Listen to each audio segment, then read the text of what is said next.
Squeeze me. Real tight. Alright.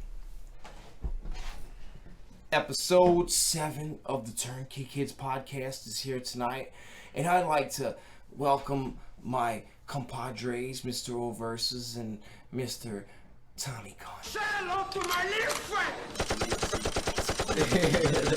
That's it. And we would like to thank you guys for following us. We finally got true distribution. You can find us on TuneIn, and the other apps will be coming along as it plays out. We just want to thank you. Nah, bullshit, fuck that.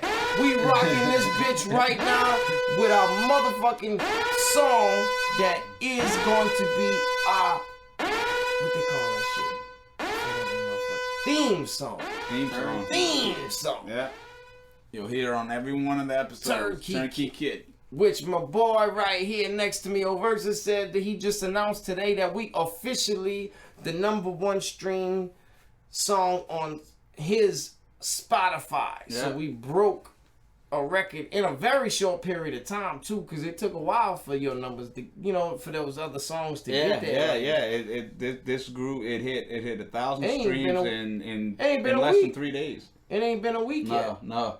We're about 5 days in right now. Yeah, and three days, and then we broke a day 1,000. behind on stats, because after like 24 hours, it's delayed. Right. So when 24 hours, we hit 800 streams. So yeah, in 3 days we broke 1,000 streams, and it's going hard right now. And I'd like to thank you if y'all listening. If you the guys that's listening that helped break that motherfucking shit on Spotify, hats off to you, because we can't find you, we trying to find you. Yeah. We love to see you, we love to meet you, shake your hand, but here's Turn Key Kid, let's get started. Sometimes we fear the things we don't know. Brush them off, call them homo. Hate his society, slow-mo. Question higher power, that's a no-no. Rasta the creator, Rasta see you later. Assalamu alaikum, Haska always take 'em. Make a record L up, then go light a L up. Head sprung, like LL. Damn, that geek just went stuff on a kill. Far, I mean he's spitting like the hardest bars. So 504 like Morris Bart. My way, 1825 2-lane, I believe. Every move is crucial. Every move that you make should be your usual. I hit this beat and not lose control. Releasing my stress thoughts, prayers to the microphone. Hello greatness, daddy's home. I get it funky, make you feel it each and every bone. Lay your head on my shoulder and call it home. Get lost in the moment, fly away with O. Just a turnkey kid with a flip back lid.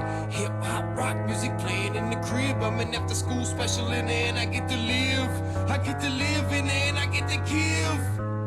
I'm an 80s baby, no matter where life take me. I'm an 80s baby, but the 90s made me. We hit the door with the 4-4, that's a pump or the pump one. When we pull up, talking Hong Kong, I go King Kong on your Hong Kong. Got me tripping out, got me talking like long gone. Got your head going bad like a ping pong. It's only right to leave them looking dead wrong. And now I faded off this Patron. On the mic, I spit Al Patron, the boss. La meta, I'm talking head captain. Striked out presidente. I put on for my gente. Love yourself and call it a season. Find value in yourself and find a reason. Then when you're gone, they'll be taking Liam Neeson. Buy stocks with the Nissan. It takes time. Mona Lisa. Just a turnkey kid with a flip back lid. Hip hop rock music playing in the crib. I'm an after school special in there and I get to live. I get to live in there and I get to give.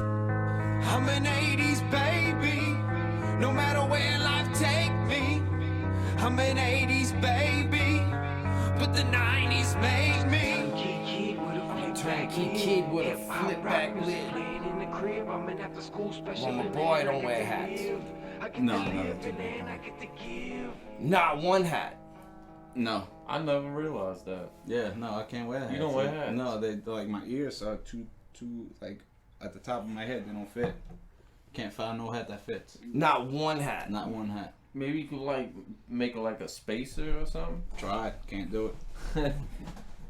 Did you ever try a Kango hat? Yeah, like you know them beanies that used to have that little like little bill. Yeah, I could rock those. But Like- that's it. Oh, I wear those. Oh, beanies with the bill. Oh, all right. Yeah, like the Yeah, old but that's school technically Billabong, that's like, yeah. that's a beanie. I Bro. had That's one. not real I had one hat. of those that I wore everywhere, bro. Yeah, me too. Before, yeah. I like my headwear. Yeah, y'all wear hats a lot. I yeah. like changing the I can rock game. that shit. That. Sometimes I walk in the room, and I ain't even wearing nothing crazy.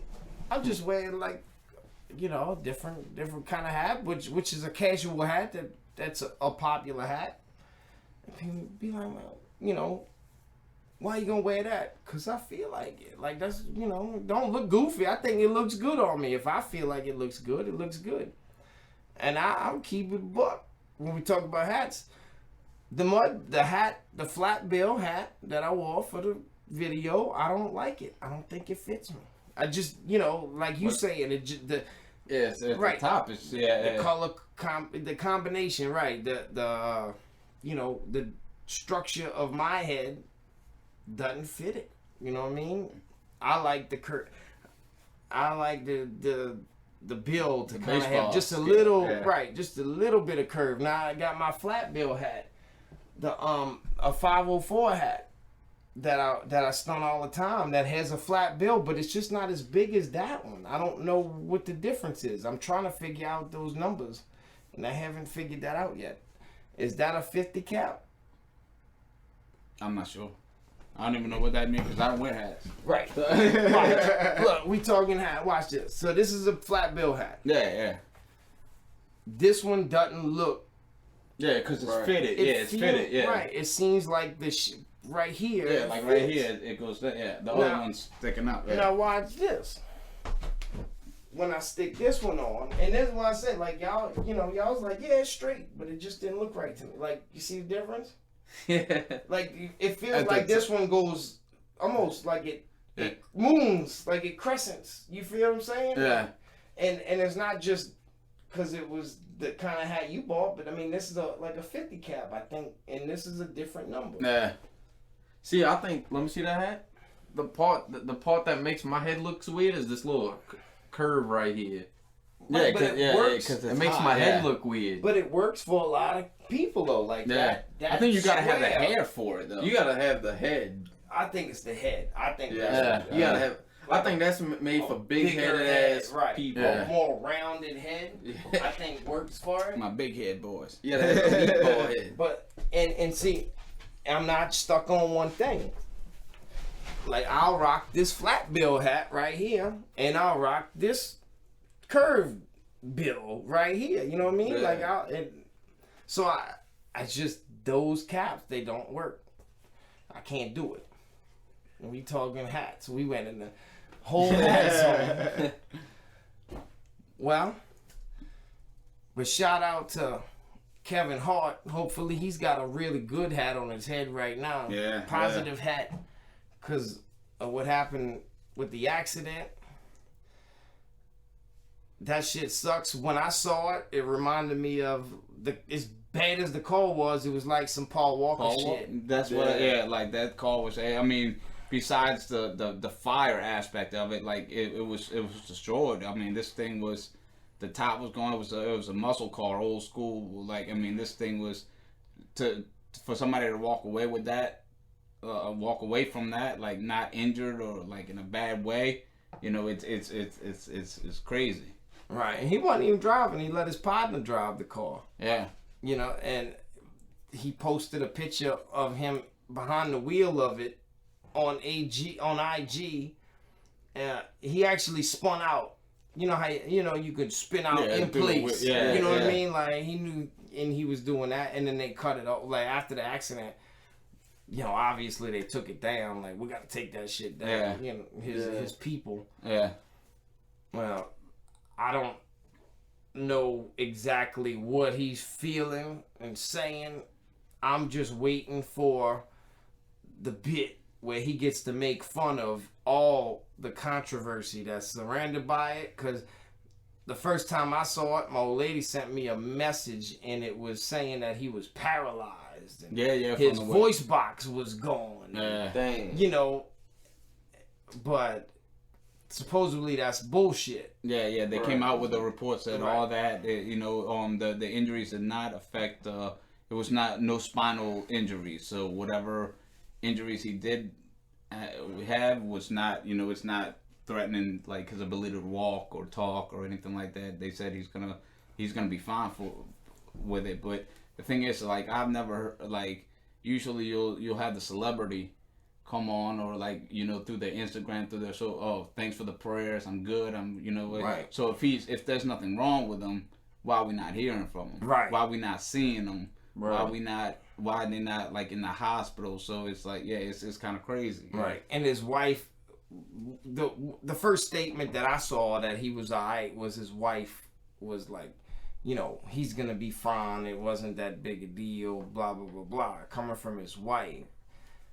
I mean, like you said, if he was doing okay enough, even if it was an injury that he can have some kind of cast or something on his shit. Yeah, he'd be on Kevin live. Hart seems like the type of person that laughing would, at himself. right? Yeah, that would laugh right. at his pain. But but some people, when they have accents like that, it changes their life around.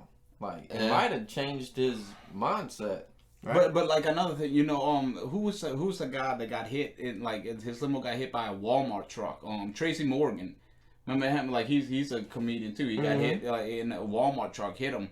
And then but they, throughout those steps, they showed him, and he was trying to, like, his team, I guess, was on his social media saying like, I'm fine, thanks for the prayers, uplifting me. But I'm not, like, I haven't been too into it, but I haven't heard anything from Kevin Hart or his team.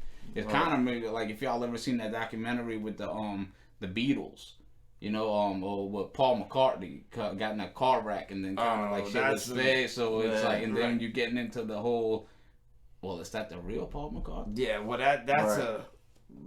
that's one day where we can dig in. That's a beautiful conspiracy theory. Yeah. That's an ill shit, because the theory is, and we won't do the details because we gotta make a day for that. Right. Bitch. But the theory is that when they were recording Abbey Road, which is, I think, their biggest album. Yeah. You ever seen the photo? People have photos of it all over the place of them walking across the street. Yeah. Mm-hmm. That's the Abbey Road album cover. Yeah. And it's like the truth hidden in plain sight, conspiracy theory bullshit. Yeah. They say that everything in that album cover tells you what really happened, but you got to know how to find it. So they're saying that he got in a car accident, and I even think they got in an argument or something in the studio. Mm-hmm. They were beefing at the time. And he got in a car accident, died. Well, like a week before that or recently, they had a look-alike talent contest in Britain, in England, wherever, where they're from or whatever. And one guy looked and sounded like Paul McCartney. Yeah. And even, I think maybe Ringo Starr, one of them actually came out and said, yeah, it really happened.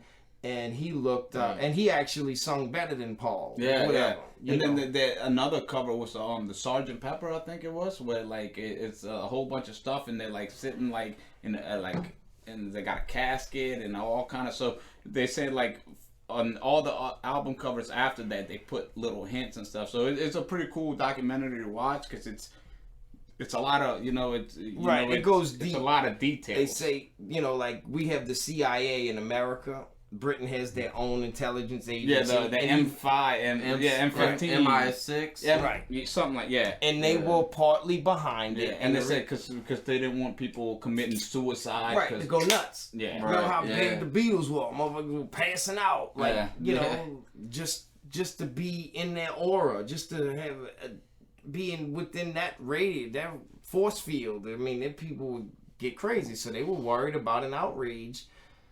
And that's how they did it. And the guy supposedly who's Paul McCartney today is just some lookalike who been fed the role to be you Paul McCartney now. Think about you being average Joe, ain't got shit going for you. Yeah. They probably threatened him. Well, he was trying to be a star anyway, so they probably didn't give a fuck. You know what I mean? And the band is gonna go with the money, you know. But like now they thinking like, okay, it's 2019. You know, the technology is a lot better. You know, you got this conspiracy about who's the rapper, the Gucci Mane. Like they're like, man, that dude's not the same. So like if they were to clone somebody, like if that shit is real and it's a legit thing, Kevin Hart would be a candidate to step in that role. You know what I mean? Like I'm not saying like, you know, but it's just like to see the car, to not hear from him. For all this quietness and he's fine, he's not. Yeah, where's he at? He's fine, but where's he at? Where's he at? Let's measure him when he comes out of this. You know what I mean? Like Kevin Hart is an outspoken, like hard on your sleeve kind of guy that makes fun of himself every time he goes on stage. Right. But he's not willing to show his weakness in real life. Exactly. True, you know, and nobody would care. If anything, they would get well soon. Exactly. They'd be thinking, I can't wait to hear the special where he comes out and actually tells what really happened and how they said he was crippled. Yeah. You know, and how he's going to twist that. And I mean, that's made for television right there. That's people are going to eat that shit up. Yeah. He would kill it he'd be the biggest thing on the internet. Trending, yeah. If all he's got to do is hit the live button. Yeah. And he'd be the biggest thing on the internet. And they got like, and they've had, you know, celebrities like The Rock, you know, people who are close to him, you know, on social media, wishing him well. About him. He's not responding. So yeah, it's kind of weird, but it's like, yeah, if there is anything as cloning this and that, you know, so this would be a case. What he's saying. All right, so now it's time. We're gonna rock this cloning conspiracy. Yeah, conspiracy. Did you ever hear anything about the celebrity cloning? I heard about it, but I never read too deep. All right, so one thing he brought up was Gucci Mane, and the rapper Gucci Mane. That shit is crazy. I saw a video online on YouTube. You never know what to believe, but Gucci Mane went and did years in prison. Yeah. Right, and then they showed a pre-prison Gucci Mane, and then they showed the post-prison Gucci Mane. And Gucci Mane at the time was one of the biggest rappers in the country. Yeah. You know, like at the time he peaked. You know, what 2008, 10, that late 2000 era. I mean, his voice wasted. Was, the white boy, he was on top of the game, and then he went to jail. Well, when he got out, they actually showed he was real skinny, and but he looked like the best version of Gucci Mane. Yeah, you know. And he still looks that way today. Like he's real sharp. He's real clean cut. Right. You know. It changed the way he talked. Right. And like that's his whole accent. His whole he doesn't talk the same. Like his tattoos are not placed the same. Like it's crazy. It's weird. Right. Because he had the big ice cream man thing just blowing up on the face. And people are like, oh, it's just because he lost weight. But like okay, I can see that. Maybe tattoos transform. I don't even see the ice cream thing anymore on his face. The voice, like how you go sound like kind of British. Right. Well, yeah, that's video. Like he talked like like Grey Poupon. Yeah. You know, like, maybe what if that's the way he really talked, and what you seen was just the camera, a figure of him the acting in front of the camera, a thug. Yeah, like and it could be because like that conspiracy theory is starting to float around because he looks so much different. You know what I mean? So Gucci Mane was like like when it comes to like who's the most ghetto in the game? Right. Oh, Gucci Mane, his voice, is the most ghetto in the game. Yeah, because now everybody said instead of saying man, they're saying Mane because of him. You know, like right. What's up, man? And he came out. Like real business and articulate sounded, But they say the same thing about Plies. Like Plies, behind the scenes, he's actually an intelligent, well-spoken person. Oh, Plies? Yeah. Oh, yeah. I mean, and that could be.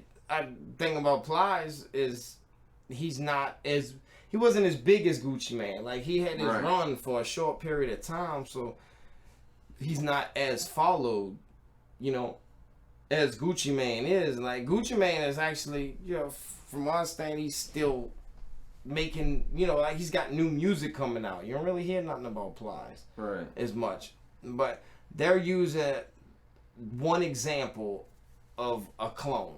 They even say like Kanye was cloned, or the mind control, what they call it, the mind control tactics they put on him, where they remember when he went to the crazy house? Yeah.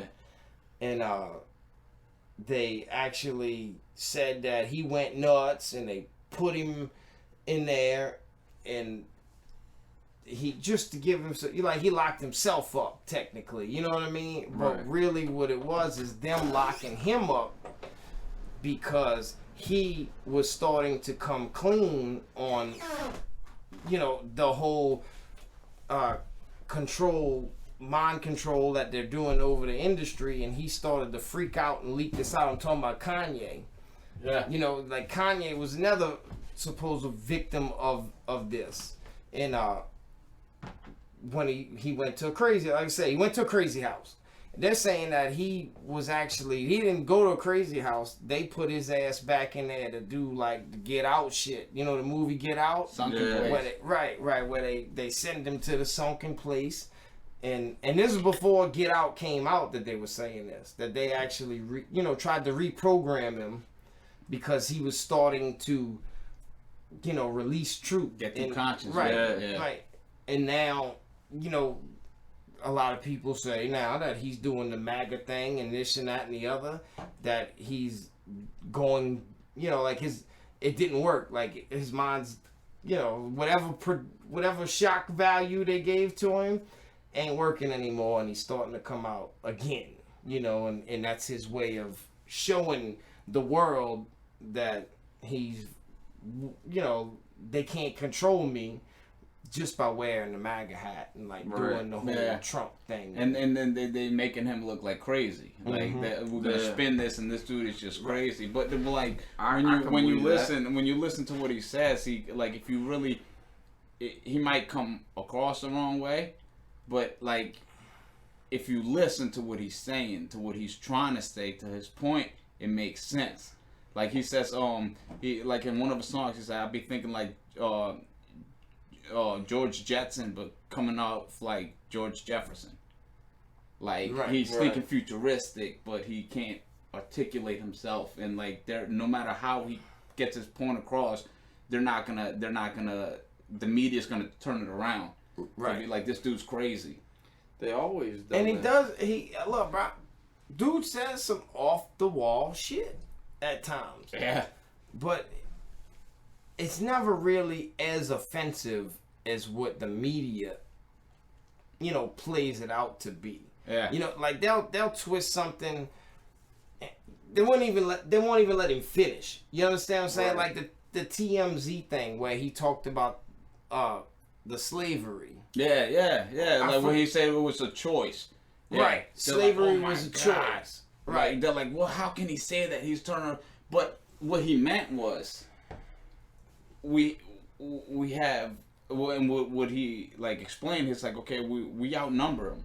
If you got say 30 slaves on a plantation, and you got 2 people that own them, how do they not be like, okay, screw this, we're gonna take this shit over, and we're gonna be proactive about this, and we're not gonna stand for this because we know we're worth more than this. We're humans. We're equals. Right. We're not gonna take this. We're gonna take a stand.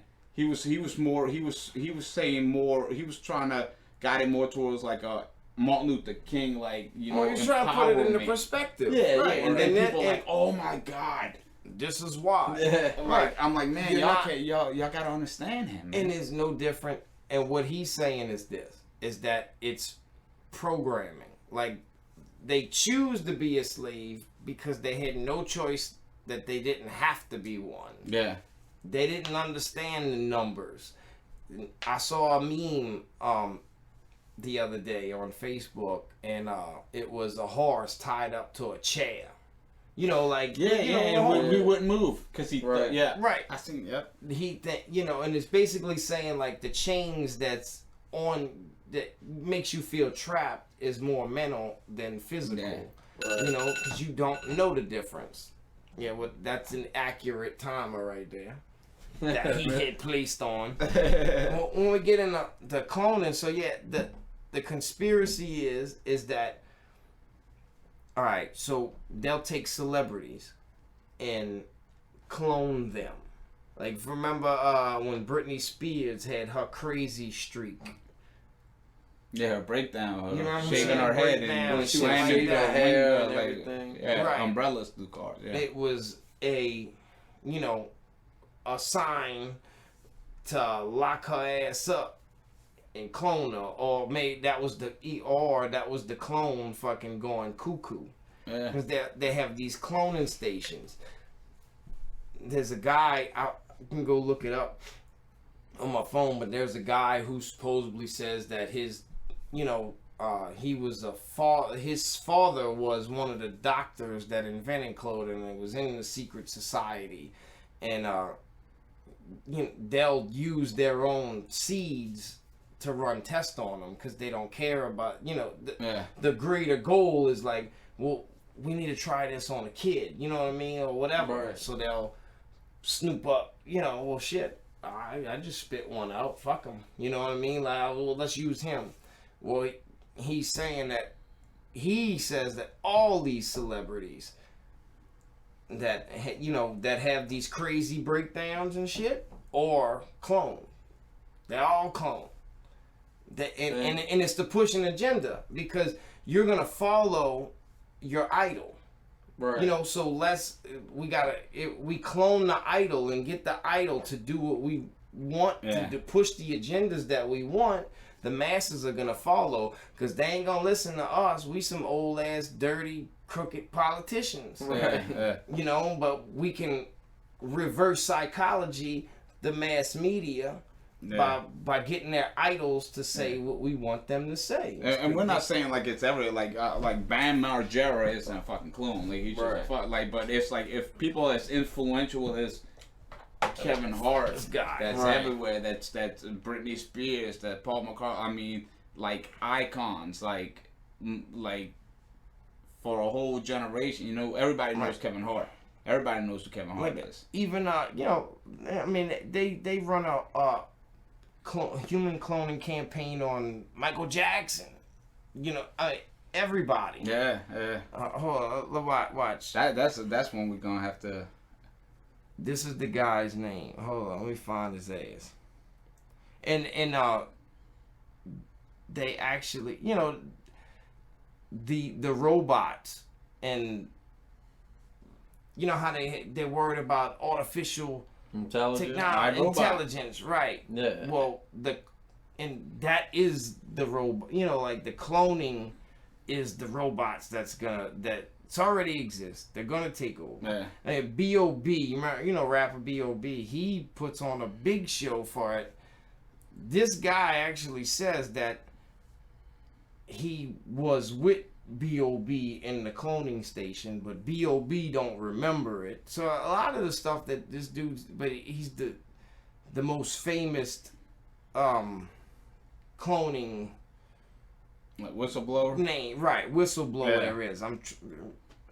Don't remember his name, so I googled human cloning. I'm looking for his dumb ass to pop up.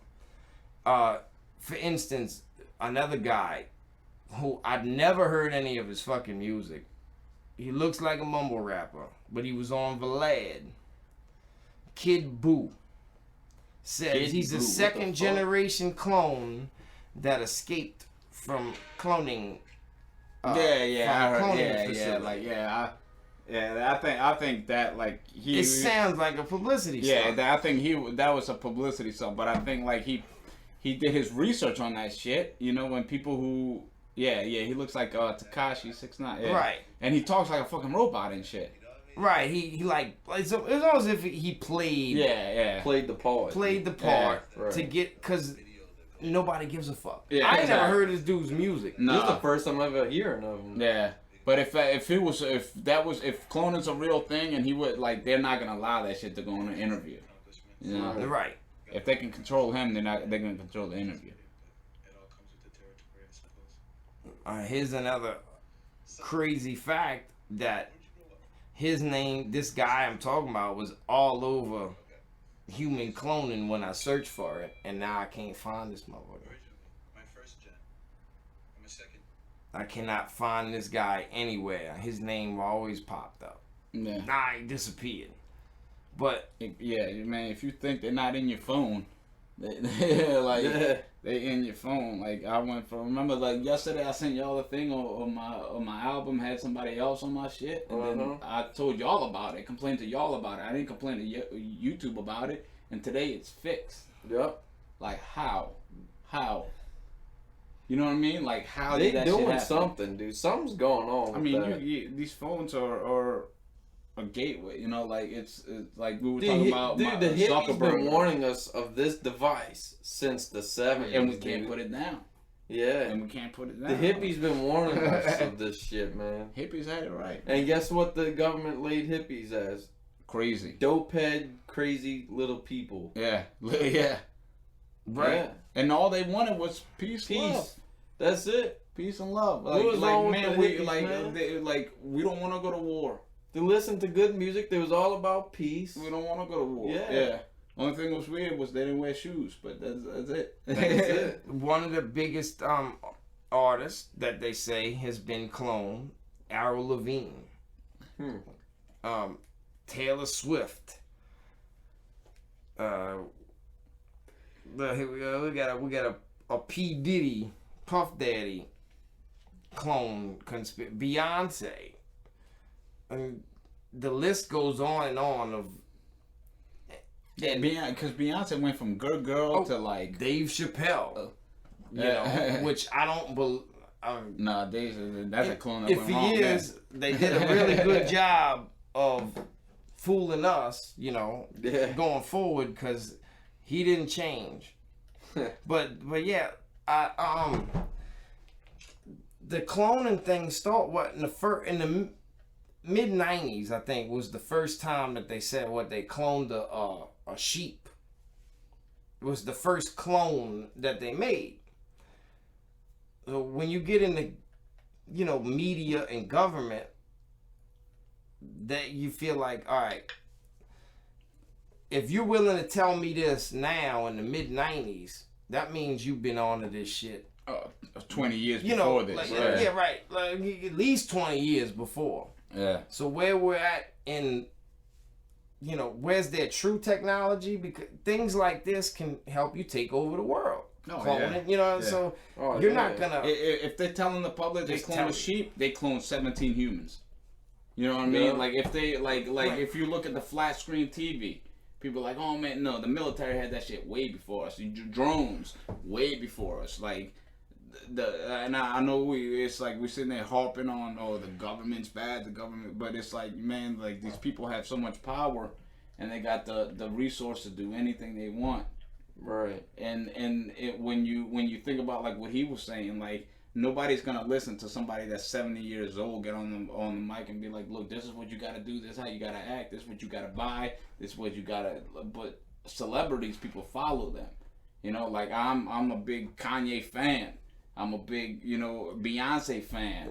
So whatever the music they put out, I'm gonna listen to it. But then when you look at the videos and shit like that, and you see the symbolism of like the secret societies in their videos. Like, man, that's kind of That's kind of weird. And then maybe they might if they're put a whole bunch of stuff on YouTube, like this person's clone, this person's clone, this person's clone. It might be just to discredit the real shit. But me thinking, okay, Kevin Hart just got in a car accident that's really hard to walk away from, uninjured. You know, dude, that bitch fell out a cliff. Yeah, a cliff. The whole top was gone. Like it smashed. Like you said it right. Like the Paul Walker. Besides the burn, it looked like Paul Walker's car. Well, he is little, bro. Yeah. I mean, right. Was he in a car and seat? he wasn't driving. Yeah, he wasn't driving. Man, like he, if if he's Hopefully he okay, had a he'd be seat, on though. camera and be like, "Hey, I was in my car seat. I'm fine." That's Kevin. That's what he would Yeah. say. You know that he would make fun of himself because Right. he's little. He's like, "Yo, you know, I took that hit with my chest." You know, like something funny. Like they said he had emergency, like, back surgery.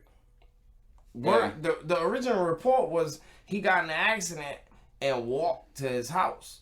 Cause they was, you know, like, I don't know, so many yards away from his house because they Yeah. just left and Yeah. lost control of the car and it rolled down the hill, you know, like a hillside. yeah, or yeah, something. man, you don't get up Like and a walk cliff to your house kinda like that. thing. No, you Right. wait on that. You don't walk to your house like. That's, Well, they said They said that everything, you know, the report was filled out, the whole bullshit. yeah. Oh no, I'm sorry, I said that back.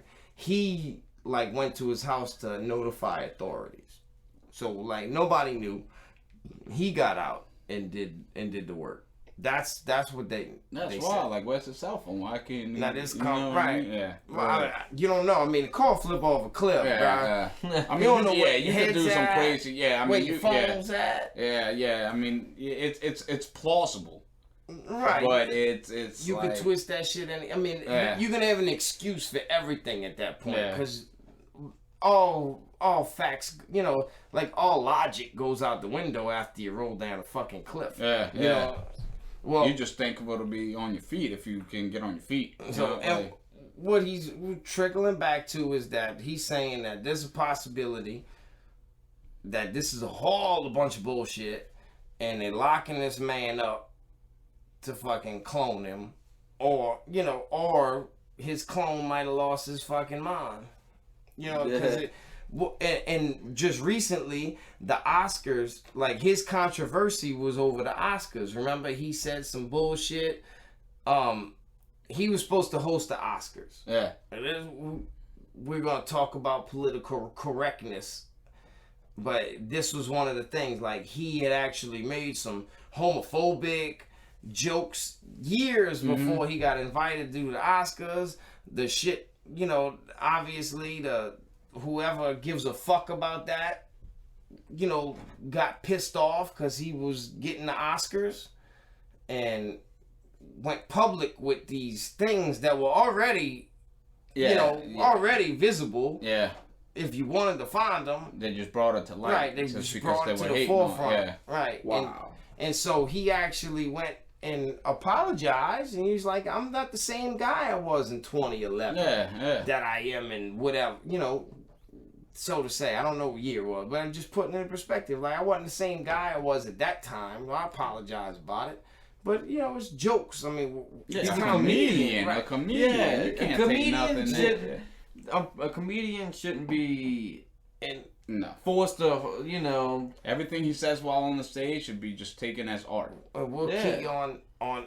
So now, conspiracy is that he's saying that they might lock this motherfucker up in the cloning, you know, industry, whatever the fuck they lock these dudes up in some kind of cloning. Yeah. It's Some probably kind of some asylum. laboratory. Yeah, no, like to me, it's Right. more of a like it's more of like a like an emergency shit. Like, okay, he got in a wreck and he died, and he's such a big name that That we cloning don't him. want him Oh. to. We don't want people to know that he died, but we can Right. make a clone They that had looks too like many- him, and then you can come out like him, and then we can program this clone to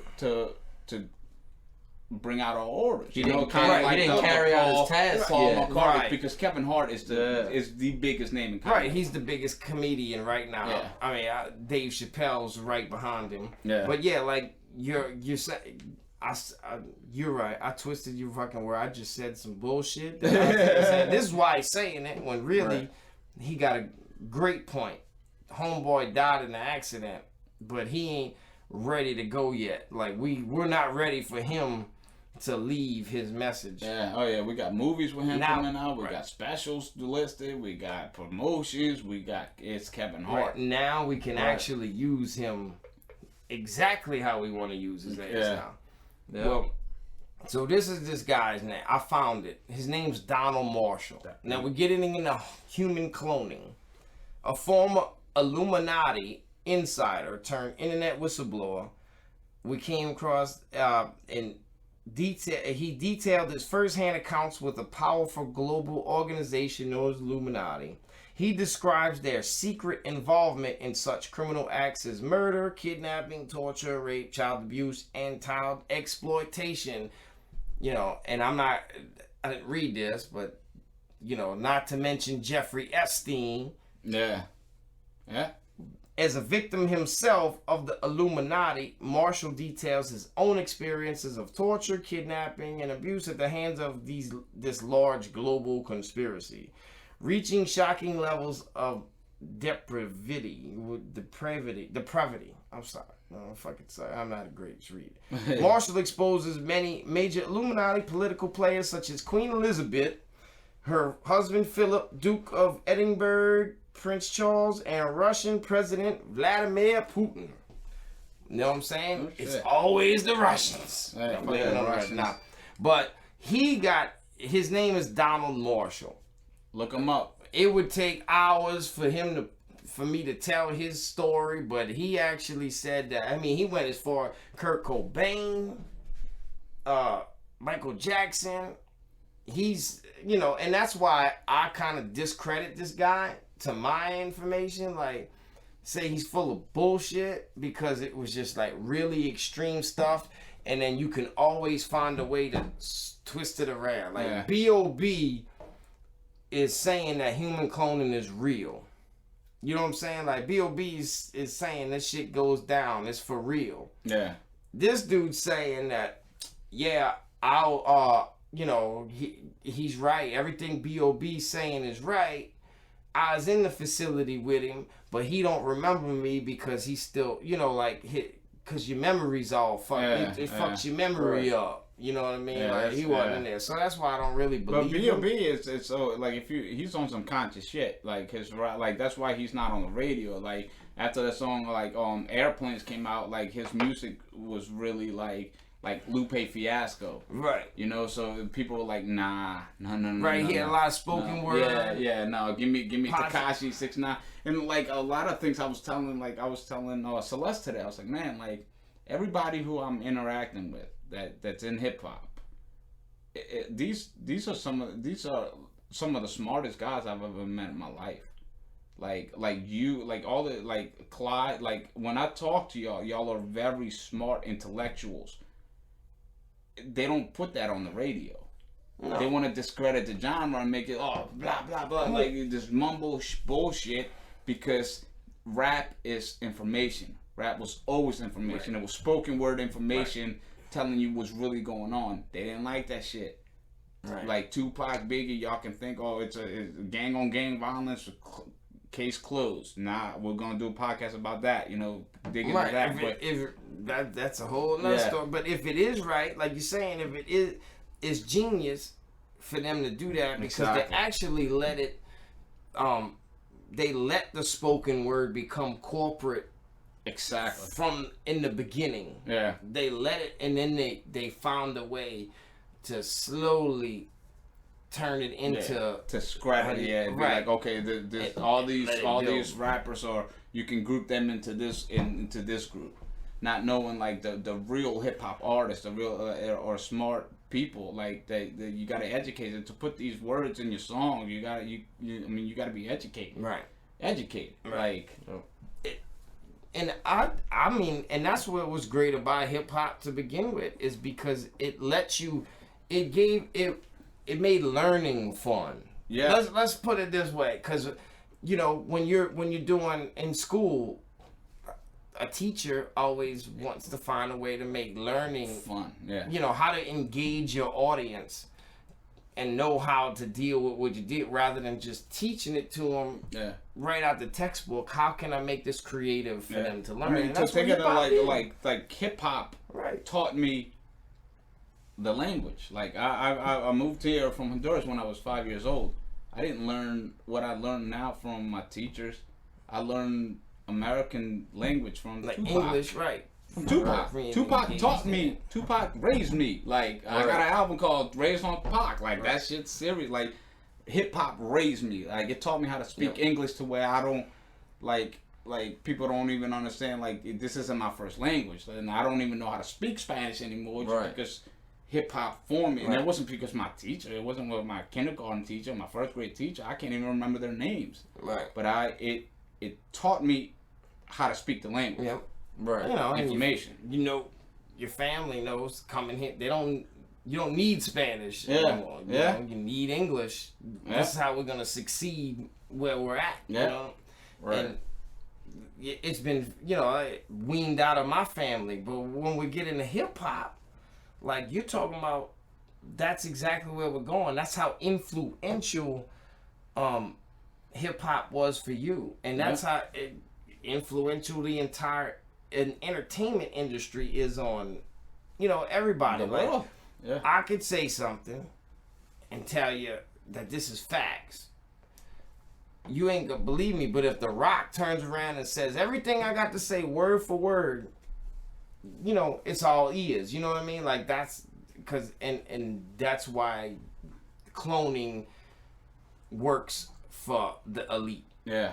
You know, if it really exists, if this is really true, this is how it works for the elite. And and then like if not only can they clone, if they can clone that things, they can actually take genetics from these celebrities because, you know, these are your most intelligent people that they feel, you know, a lot of these guys are really intelligent, that they could take their and then use those genes to their own advantage and create their own new breed of human being that is spoken that, you know, that way and has that same energy, but it's to their own advantage. Exactly. Like the most powerful thing behind the movement is 100% marketing. This is like they're not looking at this guy as like a human. They're looking at this as a marketing tool, like a commercial. This commercial is gonna get the most views. Right. So they're not looking there. It's all about marketing. Everything you do is about marketing. You market your brand. You market yourself. You market your movement. I watched a like multi.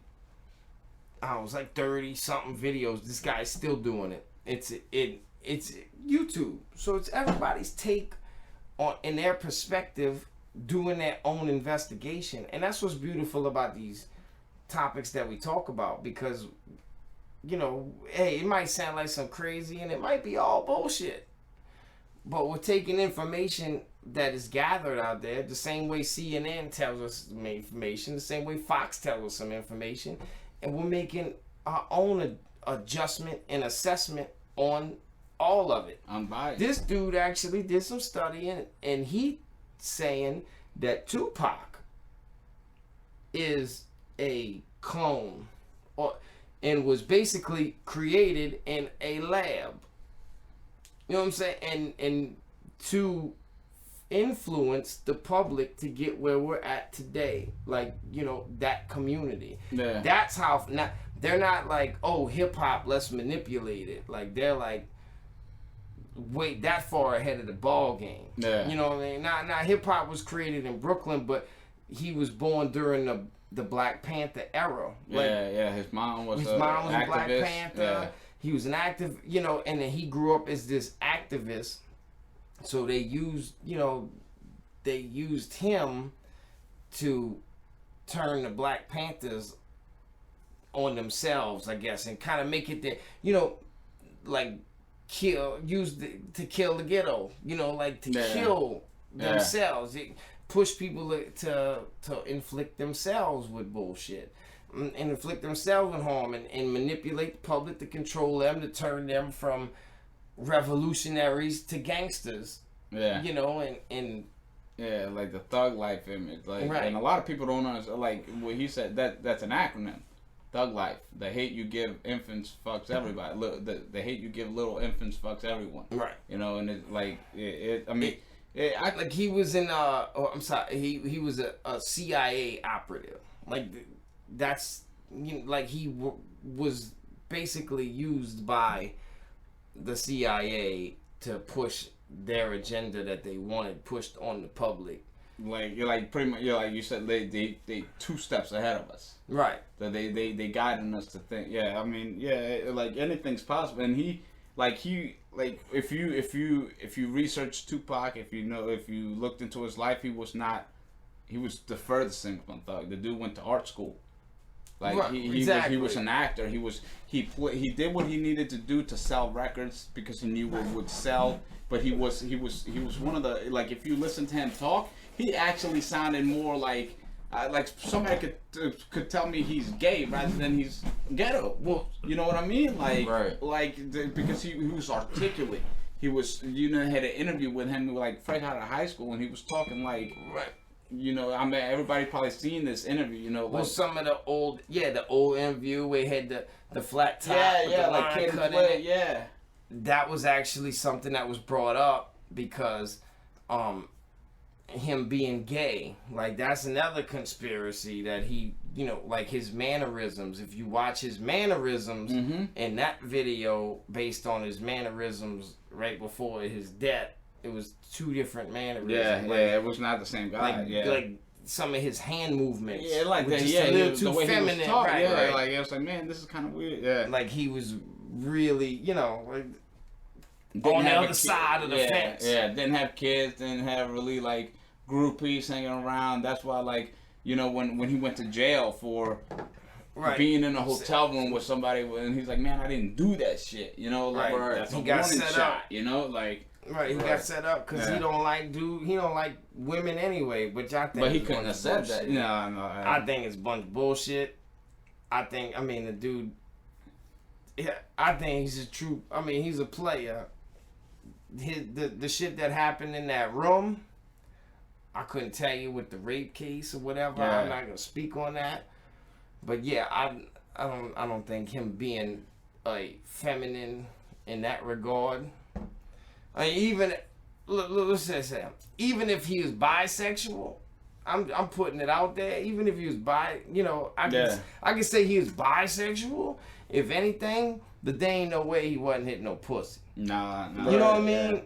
But there wasn't like if because when you write a song, you put your emotions into it, right? You put how you feel at the moment. Like, you listen to Keep Your Head Up. Right. I mean, Brenda's Got a Baby. This dude, like, I believe, no, he wasn't, like, nobody can tell, like, he wasn't a play, like, but, like, to put these lyrics into these songs, he had to have some kind of respect for women. And he wasn't stupid. Like, he's not one of these, like, he understands what he's, and, like, for everything that happened in that hotel room, the case, the everything, like, it was just, it was like a government warning shot, like, shut the fuck up. Right. Like, shut the fuck up. Like, they used him as pawn in the chess game, and when he started to actually do his own thing, they gave him a chance to chill the fuck out. Yeah. Same Ronald Reagan. He was they tried to assassinate him, and then he got shot, and it didn't work. Yeah. But it was, we just let you know that you need to chill out. Yeah. Because one more time, you JFK, keep that bitch. shit up, it's coming. And he was a famous actor. So you go into, he was, which is weird because, Trump, he wasn't an actor, but he was a reality TV star. Yeah, that's right? He's an actor. Wrestling and everything. Yeah, he was beating up Vince McMahon. Yeah. He's an actor. Yeah. Right. Yeah, Well, he took his real estate platform and he wanted to do TV. He wants to be on TV. Yeah. He wanted to be famous, and because he didn't need to be famous. I don't know what he did to brand himself to be famous, but he didn't have to do that. You know how many people got more money than him that you don't even know who the fuck they are. Exactly. Saudi Arabian prince, we want to work behind the curtains because we don't want to be in the limelight because that's how we make the money. And I tell you, he's got some really like OCD tendencies, and I hear it more and more. I watched an interview with one of the guys who was on his show. What the fuck they call that shit? The Apprentice. Apprentice, yeah. He was on the Apprentice with Trump, and he was describing how they produced the show, and you know how they did the thing in the conference room. Yeah. So he said that we had to film this shit for like 3 hours, and for like 5 minutes of material. That at the end of the day, it got produced like 5 minutes of the fucking 3 hours would get put out. Yeah. He said one of the biggest rule is you cannot put your elbows on the table, and this Trump's table, and they, you know, cause you'll smudge it, you know, like you get fingerprints on it. Yeah. Like, so like he didn't want nobody touching his shit, so they had to sit in there for 3 hours without. They couldn't do, you know, they couldn't just. My ass would have been up in the light.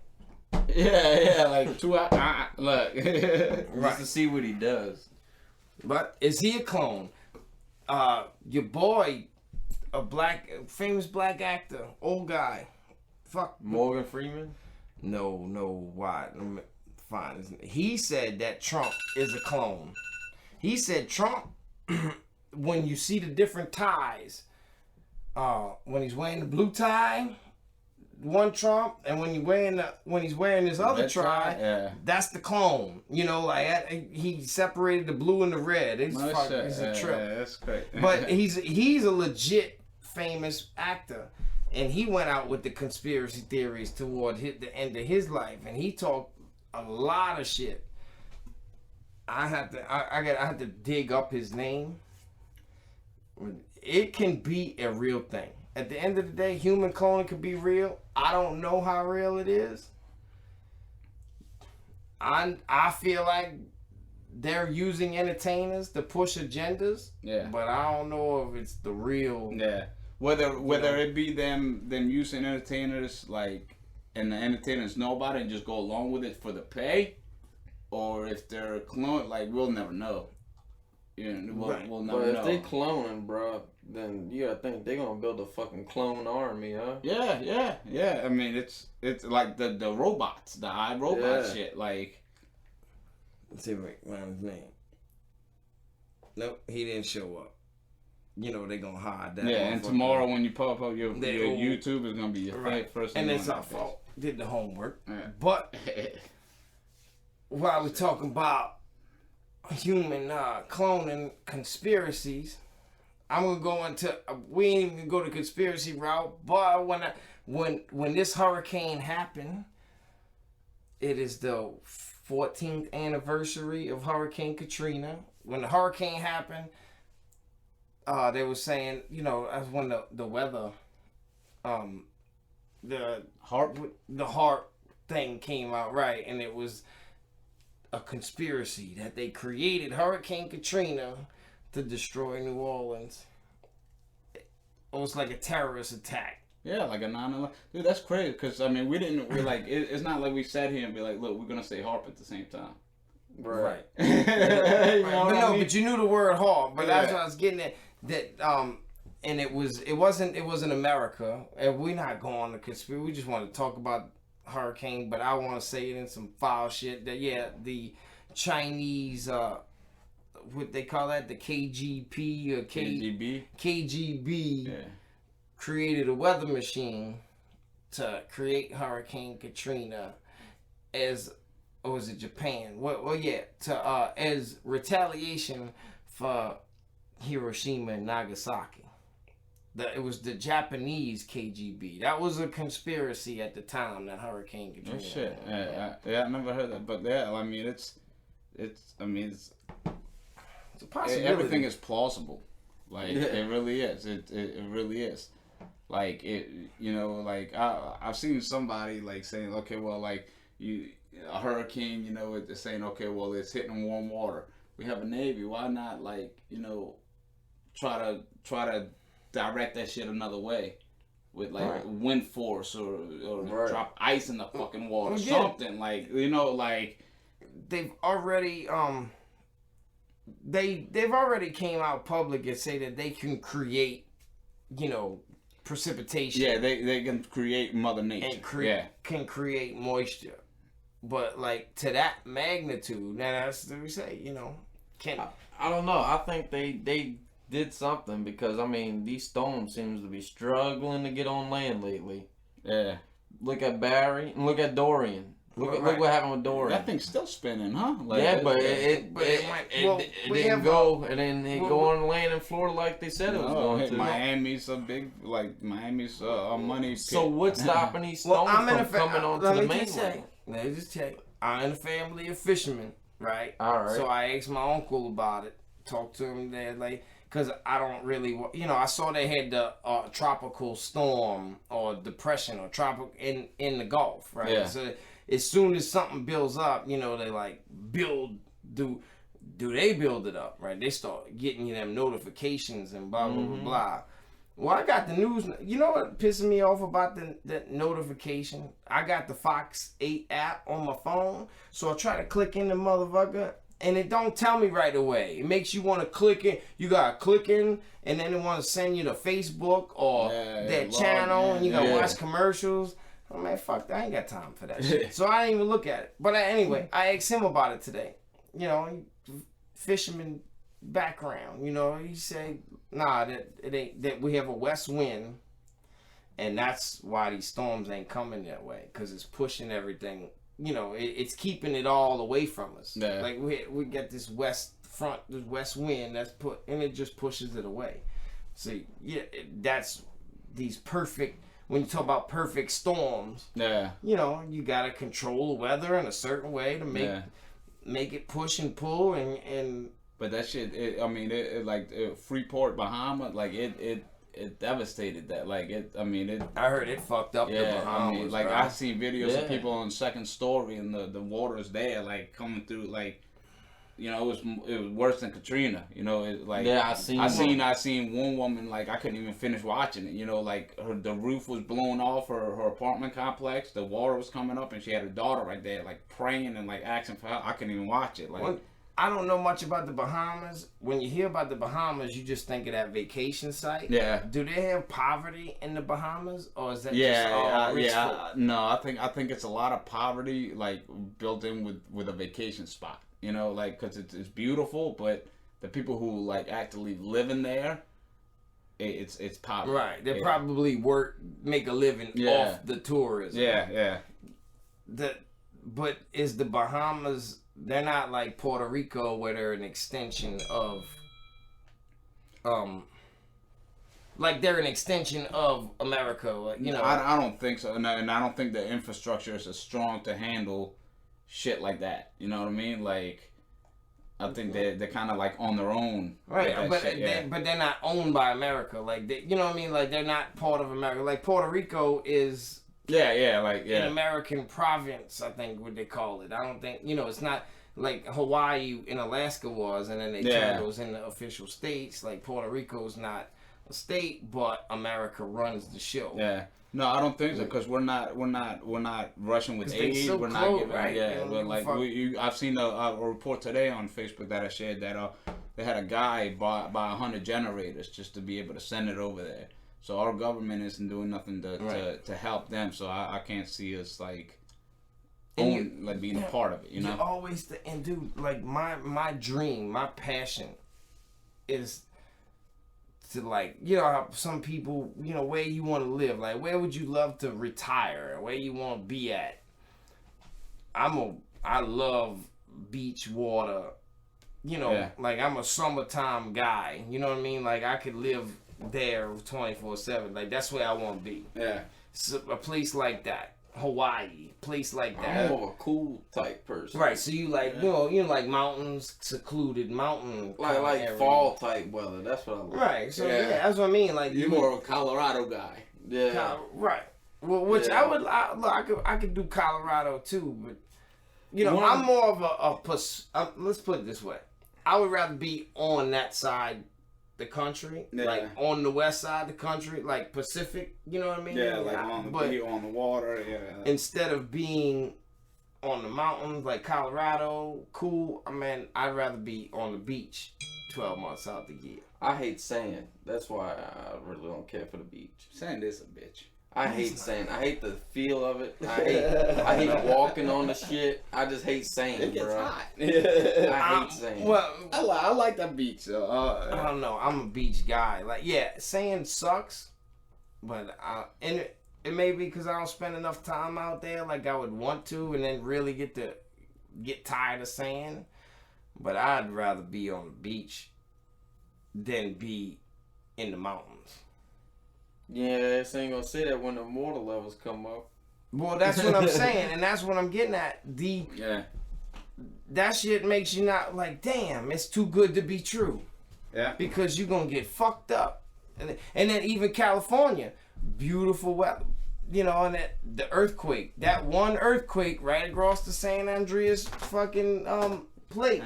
Yeah. Well, yeah, right. Will fuck you up. and basically, like, yeah, California wants to be their own country. You're gonna get it when that fucking earthquake rips you right off, right off the plate. You know what I mean? Yeah. Like, so that it's crazy. It's like wherever the best weather is, you ain't nothing you can deal with. You're just gonna worry about getting fucked up. Yeah. The beautiful thing about a hurricane is you got time. You know how long we've been knowing that Dorian was gonna do what it did?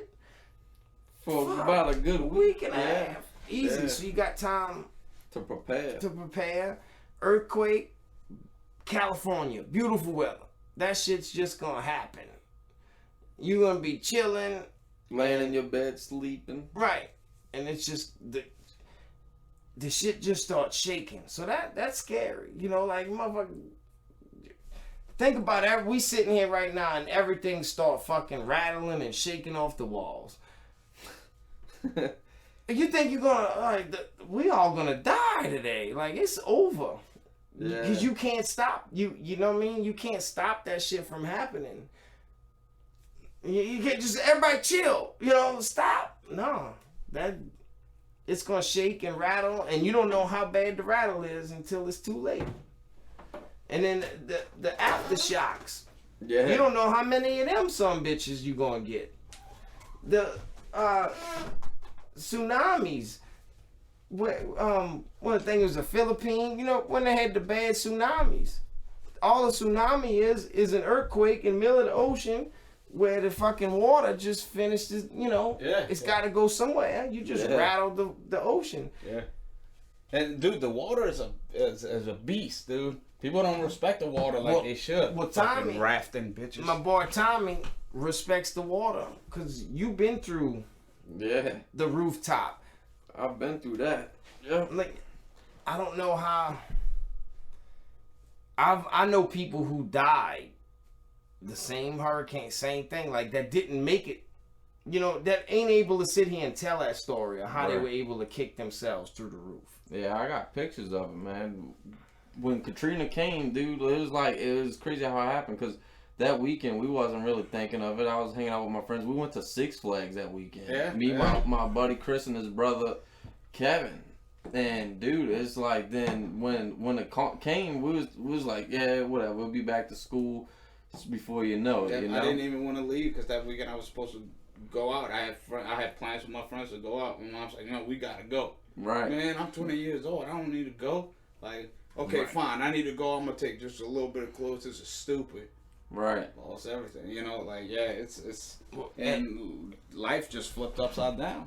And we was gonna evacuate, but we didn't. And the reason why is because the news kept telling us different things, and then when it finally, like, y'all gotta evacuate, mandatory. Y'all about to get fucked up. Yeah, it was too late. We went to the gas station, and the gas station was full. Like, bro, we would have got trapped on the interstate before we could have made it out. So we was like, well, we just gonna have to ride it out.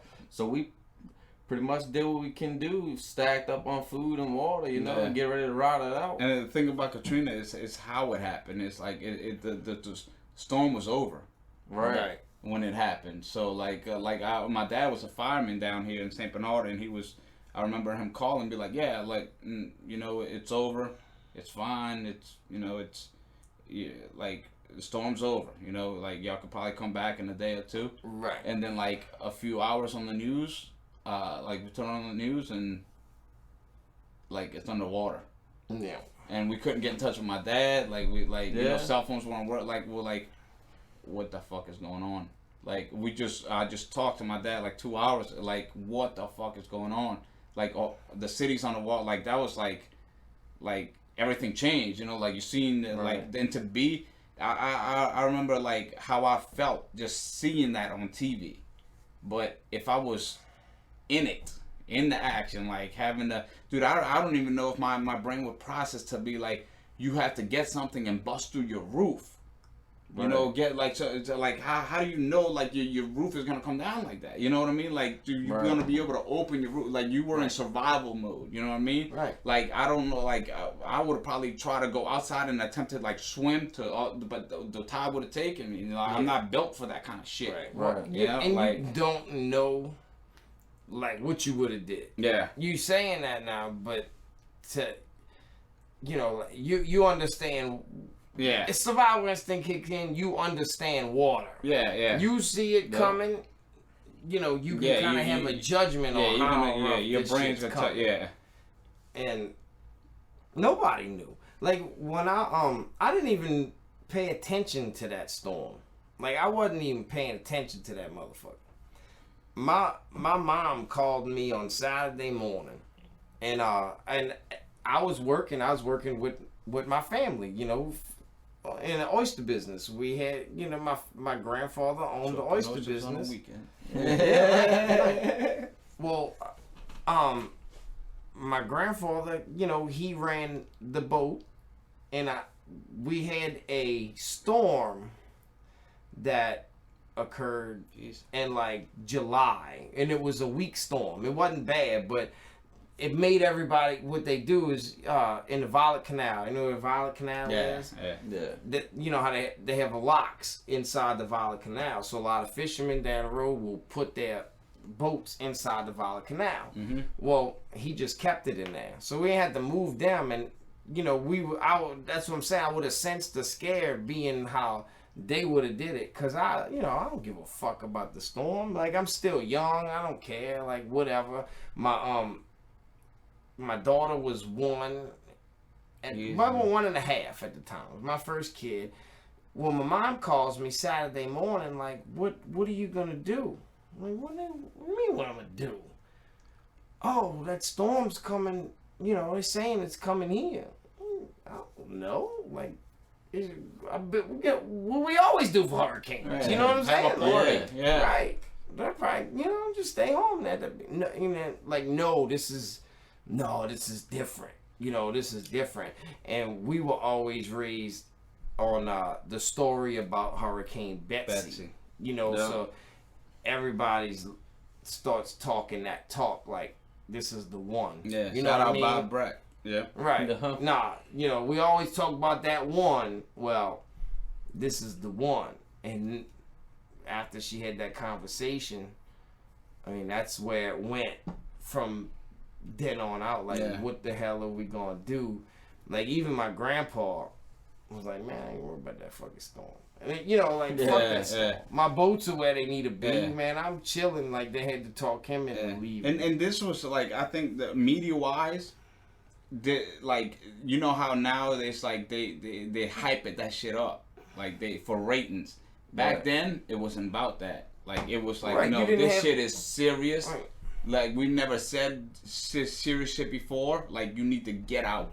Right. You need to go. You're gonna, like, now, dude, they're telling you, oh, for every storm, you're gonna die. Your kids are gonna die. Your dog's gonna die. Like, like, there's a apocalypse. Right. Because they could just, all they gotta do is type it in our phone. Yeah. And they can tell everybody, as long as you, like, join and accept their notifications, you're gonna get that ding, ding, ding, ding, ding. Yeah. And it just constantly circulates in your head. It's a brainwash. It's definitely what it is. And they start putting that fear in you. Yeah. What we do is, I remember, alright, so it's that feeling.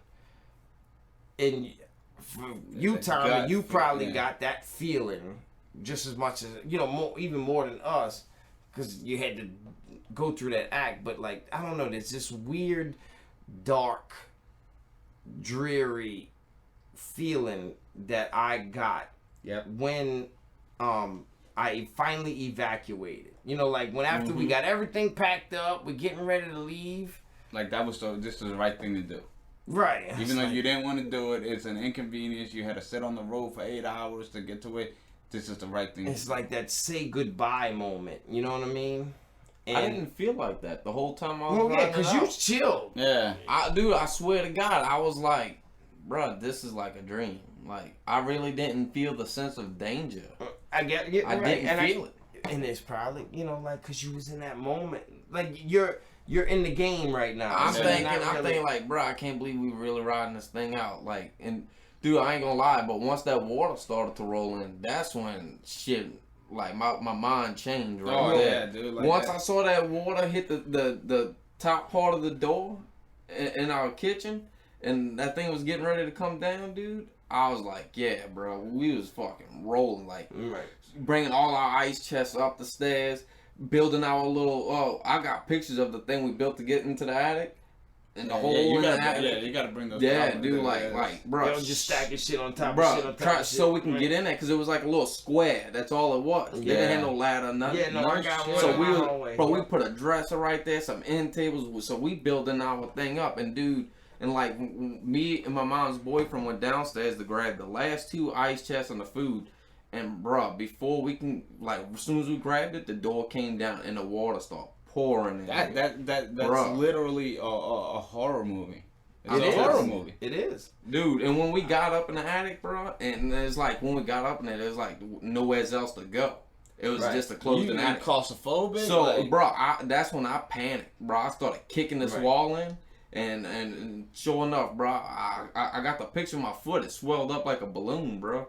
probably And broke that bitch. I kicked the hole through this wall, and sure enough, it was a 3rd-story apartment that was like built from the attic right there on Angelique, the estates. Okay. The ones right on side. Yeah, that's where we was living right, at. Right, right, yeah, yeah. and No bro, shit, yeah. we went up and it was like a 3rd-story apartment. Like, it was like, dude, like God, like, put us there, bro, because it was like Well, it the was water gravy was high after right that. there, like- It was gravy after that because the apartment was sheltered from the sun. Because you was still Yeah. indoors, We right? was still indoors. We was out of the water. We had like a little the stairs from that apartment went down to the water to where like we was able to go get on a flatboat like Yeah. a week. Well, we didn't get a flatboat there till like a week later though. So And- what that's about crazy. the food? Like, Oh, we was because dude, they had other people in the apartment complex that rode it out too. so and we- everybody just so kind of shared yeah, we that. kind of went and kicked in the hole to get them to come into the apartment with us. Right. And we went. We had a couple of older people we had to go get out of Well, the what about? complex. That's what I mean. Like when it came to food. Yeah, Alright, so, everybody just chipped in. well, right. What I'm getting at, right out the gate, like y'all didn't take any of your own food with y'all. It was y'all just kind of had nothing at the time, and then had this. Yeah, like y'all weren't already prepared with the food. Oh, Y'all kind of just well, on the everything- movement, like. Well, we was kind of prepared because we knew in case it got bad, we had like stuff in the ice chest and Oh, stuff. did y'all put it up top? Yeah, we brought an attic. Remember I told you we went downstairs to grab that last Yeah. ice chest of food, and that's when the door came down. We So ran upstairs. how long were you on the roof before you were able to get on a boat? Oh, a week. It was about a week. Jesus Christ. It, So it, y'all it was a just while before. in and out the well, attic. part of the Oh. problem was that all the boats that was coming in the first few days, they wanted to bring us to the Superdome.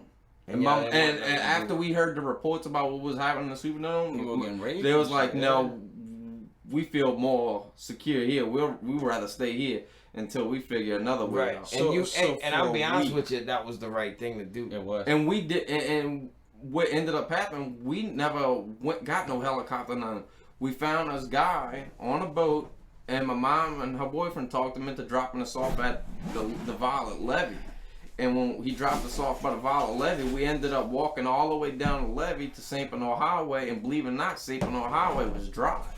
Yeah. And we got on the levee there, and then we Damn, met up with some people over there, and right there, they had a house right behind Belchase Violet's dock, and it was like, yeah, all right, we hooked up with them, and the next day we started getting flatboats, like we just found floating around. We filled up I didn't filled know up you with a were bunch in of tanks of gas, and we launched about 6 or 7 flatboats. Jeez. Like about soon as the crack of sunlight came up, we put them in the river and we drove them all the way up to Baton Rouge. Flatboats in the Mississippi River. You gotta ride that out. You gotta ride that. Bro, bank that was a all long ass ride. Rough. Right, and you can't. Yeah, that's what I'm saying. You gotta ride that bitch on the bank for a slow. week. Imagine being in a flatboat. Imagine being, you know, from going up river, from just chilling in your house to being on your roof for a week. Yeah. Like that's crazy. I mean, that's the time. Did it feel slow or did it feel fast? What, riding on the No, boat? no, just in that week. Yeah. It kind of felt slow. I'm not gonna lie, it felt slow. But when we got on the flatboat, it just everything. It's just crazy how it was going. Time sped up after that. Did y'all? All right. So in that week time, were you able to like did y'all have any kind of transportation where y'all could just kind of go ride? Everybody, you know, you have that time where you get out and go take a ride. We're gonna go. They got the gas station up the block. Let's go see what the fuck they got up in there. You know, shit like that. We didn't have a boat when we was on the roof. Damn. So we was just stuck there. So you just stuck with the water high. But hey, you could see everybody hitting up that Violet Pharmacy that was right across the street though. They had people going up in there in kayaks. Well, dude, I got a question, and this is a hell of a question. Do you remember when the police officers got in trouble for shooting the dogs and shit? We didn't see them shooting the dogs, but we saw them riding around deep, bro. There was like 20 cops on one of them little boats with the wheels they got. Yeah, because they had deep on to it, actually but take people's boats because they weren't prepared for this shit. One thing they wasn't doing, they wasn't rescuing nobody. We did not see not one survivor on that boat, but we seen about 20 police on that boat. Right. They wasn't. What and what the you fuck doing? you gonna do with 20 cops on the boat? Right, and where you going? But there was a lot. There was a lot of reports of like loot, and it was like think of The Walking Dead. You know, like that kind of like the survival instinct. Like, okay, they got food. You know, we can take their food and kill them. And, but so they were kind of. But here's another thing. People might be knocking on St. Bernard Sheriff's Department, but hey, when they rolled up, when we was getting gas out from this little place to fill it, because we had one flatboat that was gonna be the gas. Right, and they probably take what they said he gave us the wrench to crack it open with and say, here, get what you need so you can get out of here. Yeah, my boy Ryan was sleeping, and he had to go through that. He had to They had to transport the inmates to like by the Superdome by like the interstate, so they were just for a week on the interstate. And I remember him calling me because I couldn't get in touch with him either, you know. And he's like, yeah, I'm alive. Like we had to do this, and like so he had to go through that shit too, like you know, in uniform. So like it's traumatizing, man. My boy was locked up, you know, during the hurricane, and that was pretty much confirmation that this is for real deal shit, because they let his ass out. You know, we was in there. I couldn't tell you, but I guess it wasn't enough. Yeah, they let like people with like you know, if you like hemmed off or weed and shit. Yeah, like get out of here. Exactly. Man, he might have been in there on some kind of probation hold or something stupid, and they let him out, and he ain't had to go back. His time got washed. I'm incriminating myself. I had a fucking ticket for no seatbelt or something stupid that I had to go to court for. And I got it over the summer. I had to, you know, like the court date was like in October. That hurricane, I forgot all about that bitch. Right. Be honest with you, I forgot all about it, and it got washed away. Statute of limitation. What was crazy about that whole experience was when we got to Baton Rouge, when we got off that boat, and this is what I was always had to think back and really try to piece everything together, is that they had people there. I don't know how they knew we was coming, because, I mean, we didn't report it. We just put them in the boats in the river and rode up north, bro. And they had families, people gathered there waiting for us to get there. And when we got there, they was like, y'all coming with us. We're going to bring y'all to the show. We're going to find y'all a place to stay. Yeah. And bro, like I don't know how the fuck they knew. That's humanity, man. Right. But I don't know how Katrina did. It gathered us. Like unity. Like Like, and that's another thing. Like if you to go back on like, okay, well, this was like a 9/11. What did that do? It forced unity.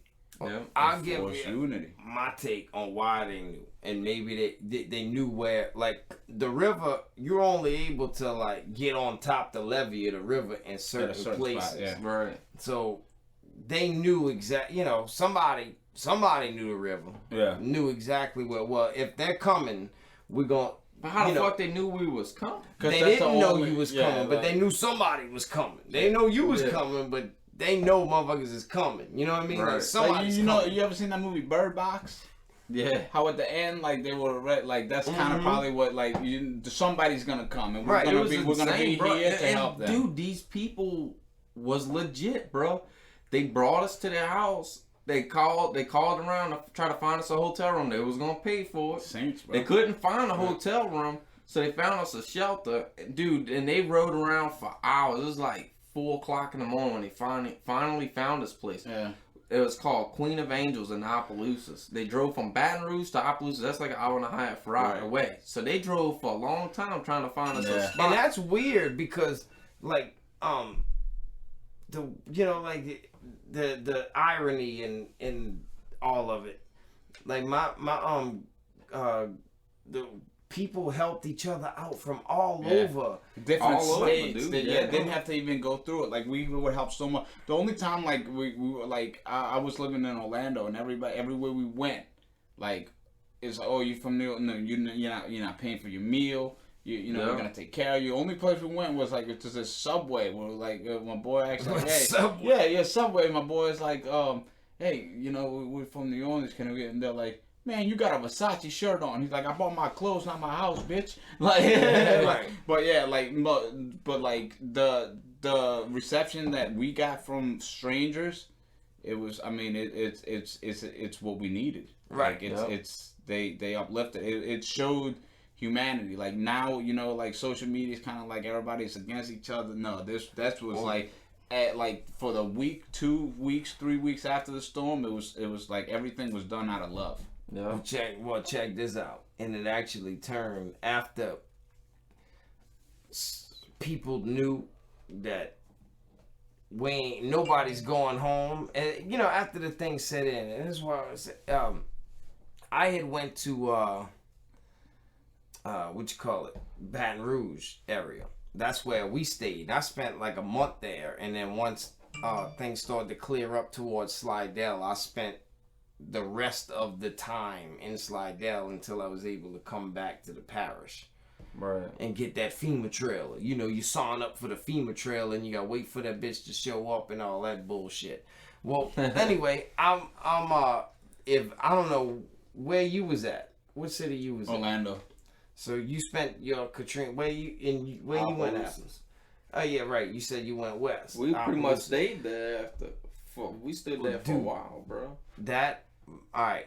And I can kind of understand the frustration in the residents in Baton Rouge area because like everybody went to the next big city. Yeah. You know what I'm saying? Right. So we were in Baton Rouge, dude.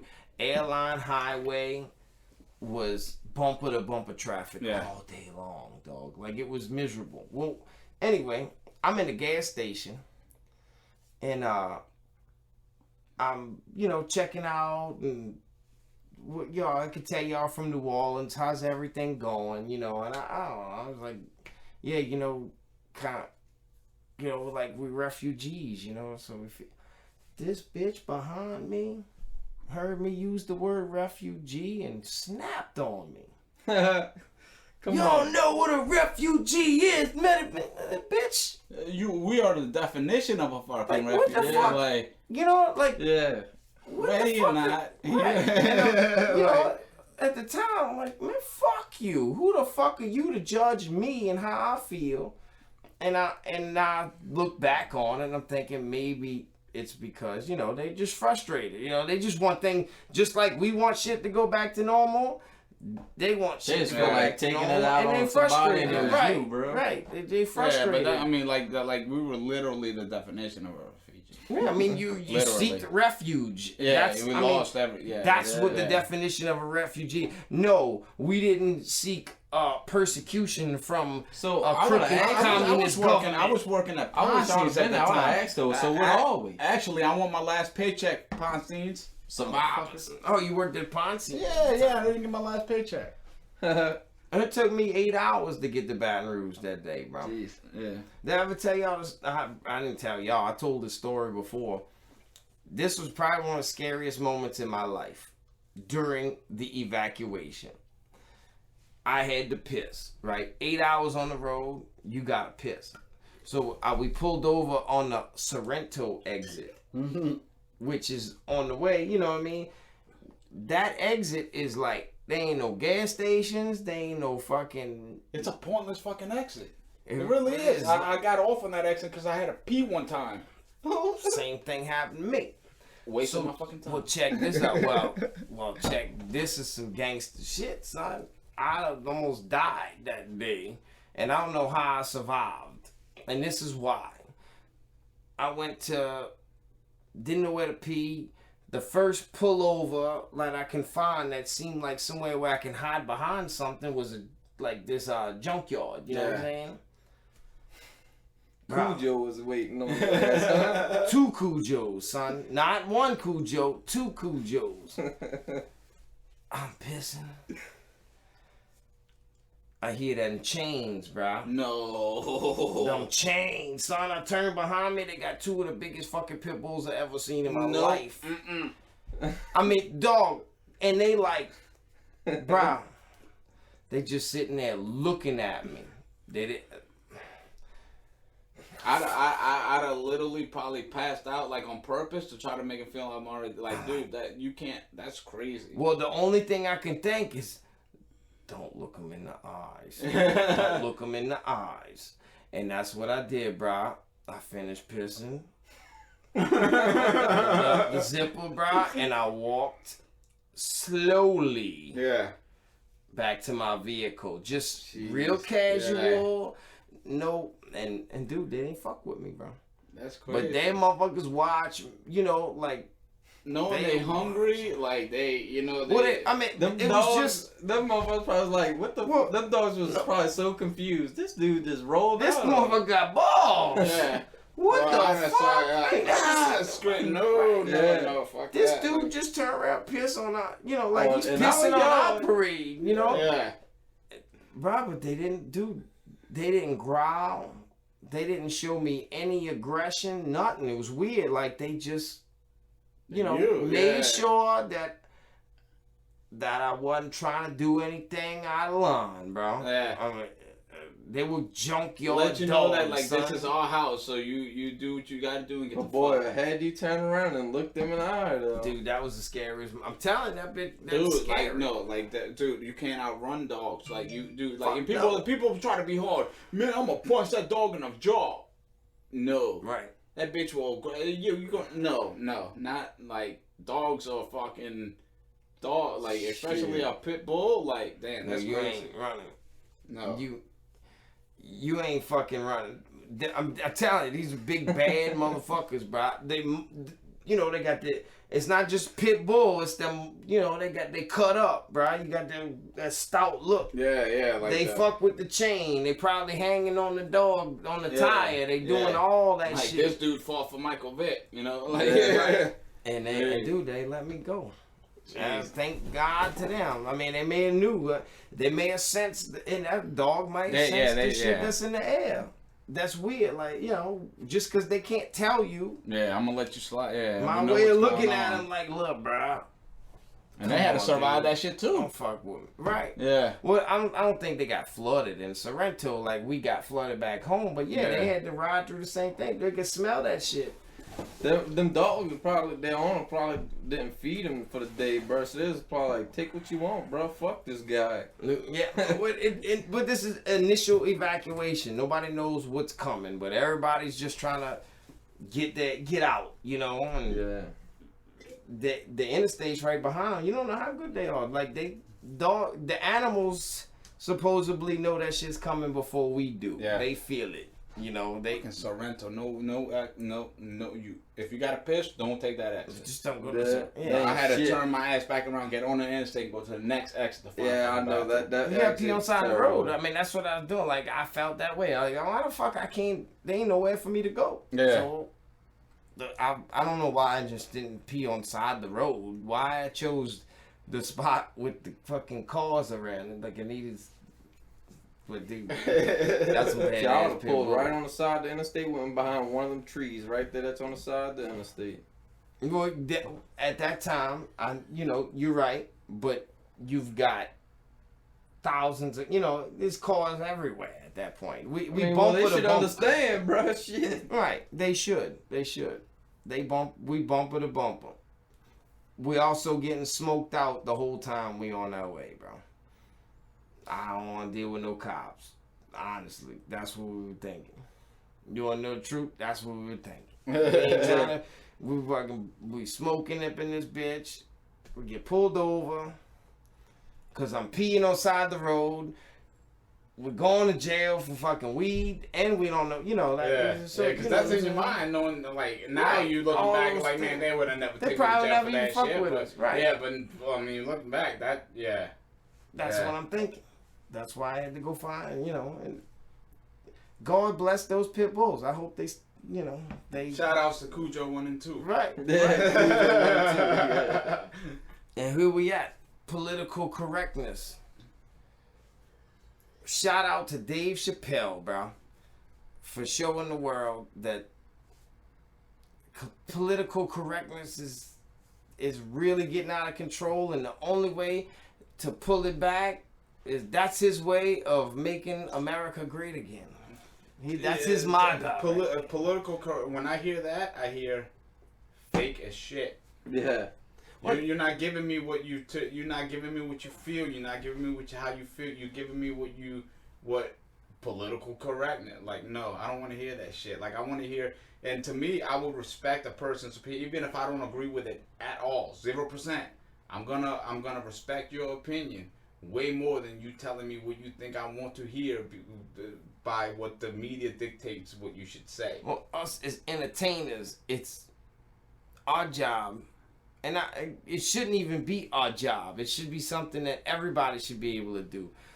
But I feel like I'm in a position where I want to say things that people feel like they can't say, that they really feel. Be a voice. Yeah. Right. And I don't want to be, and I'm not disrespecting, I don't want to disrespect any race, credence, color, anything. But if you can't take a joke, you know what I'm saying? Like, we should all be able to sit back What are we coming and to laugh at ourselves, and make fun of ourselves. We should all be able to do that. And the day that we can't do that, we have a problem. And we grew up in that era. Like, man, we make fun of each other. We that's what we do. Dude, Like, I'm that's what telling we you, do. bro. I mean, I ain't got friends to make fun of me anymore. I gotta make fun of my own goddamn self. Well, and the thing is like this. I used to hear this a lot. You still hear it. Somebody says, why you fucking with me? You know what I mean? You don't like me. Well, I'm gonna be honest with you. Like, I'm fucking with you because I do like you. Yeah. If You I know didn't what know I it, mean? I wouldn't talk to you. Right, I wouldn't even Yeah. I wouldn't even acknowledge you. Yeah. So when people just take any little thing that you can say and turn a mole into a mountain, Yeah. is what we're doing. It's creating a huge division, and I think that's one of the biggest conspiracies that we could deal with. Yeah. Is trying to program people to get offended by little shit. Exactly. Yeah. Like, it's Bro, your locker tag room is talk. like, What? that tag, the light beamed off. Oh, Perfect. Hitting you No. right in. Bro, no, it was just like, I just noticed like what was happening, because I was like, bro, what the fuck's going on in my eye, bro? Then I looked up and I seen funny. it shine, and yeah. That's that's being fucking rude, bro. It's being politically incorrect. Yeah, people get offended by that shit. Yeah, you shining at, yeah. What you shining? Yeah. No, I thought it was badass, bro, because it was like, bro, what the fuck was that? And then I went It's a over badass chain though. Yeah, this is actually the first performance at Mr. C's. My family got me this. What? It's O.Verses, and it's got the date of the Mr. C's performance. That's how big that was to him, dude. That means a lot to me by you saying that, because you know. You asked me to do it. That's how special that moment was. That was your family. That was the moment. You know, that was when I knew that this is what I got to do. Right. Yeah. You know, your biggest drawback is for a musician, you're doing things that aren't secluded at your house. Yeah. It's a lot different. Yeah. You know, you can be judged or be tested yeah. right in front of that crowd. The real shit. Like when that beat hit, I forgot every single like word. You just lose yourself. Right? And I was like, oh shit, I don't know my song. And then like next minute, it's like my set's over. Everybody's like, man, you didn't miss a word. Like, what the fuck just happened? Like like I think I just passed out. Like in the old school, like where he's like, I blacked out. Like I'm like, what? No, dude. Like, and it's tough. Like doing that live thing is tough. And I think it's even more challenging for me today because I'm producing music and like doing so many other projects outside of my own shit. Yeah, you got I time don't to practice. have time. You know, like I can't really get ready until day before, day of, and I gotta put it on my mind because if I just run, you know, if I just worry about that, then other shit gets neglected. Yeah. And even recording today. When I used to record, it was like I gotta kill this whole verse. I gotta do this whole verse. You know what I mean? And I gotta listen to the whole thing. And today you could just piece all your shit together, and it actually sounds better when you piece it together because you ain't gotta worry about that one word that you lost a little bit of emphasis into because you didn't have the gas for air. Yeah. You know, right after that. Yeah. Little things like that. But it mattered that live performance is special. You know what I mean? Like that's where you win. That's why you win. You win by giving them that true energy and showing them that look, I'm not, you know, I ain't just studio. I'm a performer. Yeah. You know what I'm saying? Yeah. And it's tough. And that's what they were giving you. Like look, I wear this shit all the time. You gonna do this. Hey, you got this, I'll never take that thing off, bro. Yeah, I wear it all the time. Man. That's dope, man. I even swung on my 3-year-old for trying to pull at it. Yeah. That's gotta be a battle right there. Like trying to make sure that thing don't get ripped off. That shows how special your family is. Like that's inspirational, man. Like let's go out there, you know, go out our way. Let's give him a gift. Make him feel confident, you know. They know what you're going through. They know, you know, they know the gut feeling. Like they don't want, you know, how can we make this as easy as we can for him? And that's the biggest thing. It's like, man, like support. Yeah. Support is the biggest thing.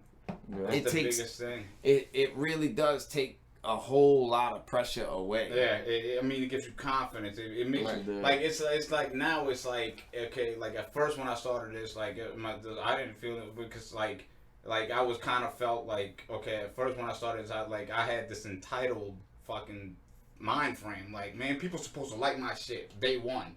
Nah, man, I gotta earn that shit. Right. You know, like I gotta earn that shit. People do this shit for years, and like you know, like so I just started so. The moment I started doing this shit just for myself, no matter what nobody thinks, just for myself, everything changed. Yeah, right. That's it. You know, you do it because you want to do it, not because you feel like you let the outside take care of it. Yeah. You know, and the inside is you. It makes you feel happy. And dude, I had those moments, bro, where like I feel like. You know, you just feel like this is fucked up. Like I don't want to, you know. I'm not saying you don't want to do it anymore, but it's like, man, it's hard to see the point. point. Wrong, right? The reason, yeah. Right. It's like this is just too much. You know, I'm sacrificing this for what, and it's never quit doing music, but it's like, what, you know, what should I do? What can I do other than make my own music that still keeps me inside of it, but keeps me relevant? I mean, I've been in different. The pressure from this is more pressure than anything. Like, even like, this isn't my job. You know what I mean? Like, I get paid to do a specific job. I never felt pressure. Like, this is pressure. Right. Like, you gotta stay on the gas. You gotta, you know, and like like when I started working with you, and I see like people working just as hard or working harder, and me, like that drives me. Just like I started getting a support system, and that like, and more, I'm more doing it now to not let people down. You know, like to be like, no, man, I got this. Like, we got this. Like, we got the brain. We got, and no matter if nothing comes from this, I'm gonna have a great ass time doing this. Right. I'm gonna make new friends. I'm like, and you learn a lot about life and the way things work by doing it. The hardest thing for me is walking away from it rather than it would be doing it. Yeah.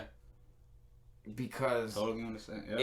It's tough to say, you know, like, what if? There's always that what if. Like, you know, you feel like you keep following that trend and take the journey. You know, it's like walking through a jungle with no trail. And you're sweeping through, trying to figure out the way to the other side of it. Everybody, not knowing if you're doing it right, if you're going backwards, if you're, And I wouldn't even say it's a maze, because in a maze, everybody, you know, that same maze, everybody's got the same path. You are on no path. Right. You're on your own. You're trying to make your own shit. Trying to navigate your way through this. Like, no guarantees, no future, and you know it's 100% sacrifice, zero guarantees. Right, it's a loss. You know, you feel like a lost cause a lot. But I always feel like if you keep moving forward, you're never gonna end up at the point that you was when you started. Yeah. You know, and the scary thing is that you might end up lost in that jungle. Yeah. And you never get your way out of it. Yeah. And your whole life you're stuck in that jungle. Even if you quit, you're still in that jungle. Right. Yeah. And for me, and I took 5 years away. And I didn't really understand, you know, like, I just gave it up, but I had my own reasons. Like, I was at rock bottom in life.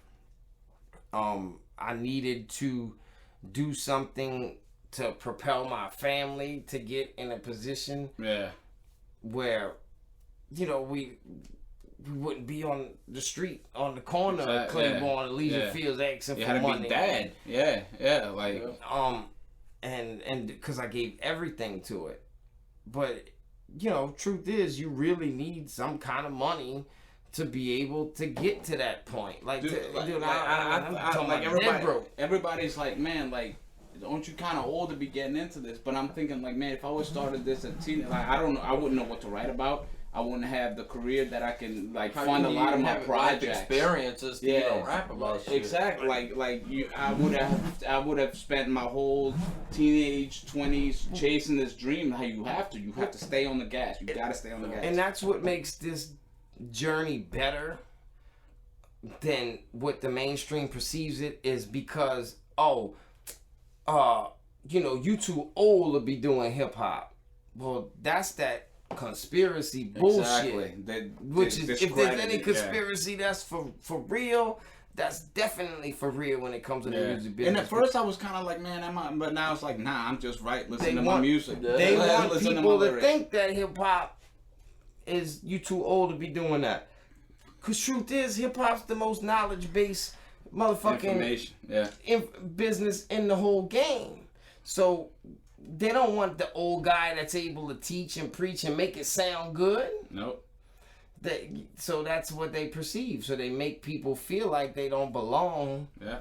After a certain age, when you belong more than ever, cause you the teacher. Yeah. You're the one that's gonna be able to, and they don't want that. They don't, you know. Yeah. I think, like you were telling me one day, like you listen to like Method Man or like their new stuff is better than their old shit. Right. But they're not getting played. But like right. like they're putting life behind them lyrics. Right. They're not 20 years they old. They mean what they say. Yeah, they're doing what life. they believe. They're doing, you know, and that's where we're and then it really all ties back into political correctness. Everything. Because here's my deal.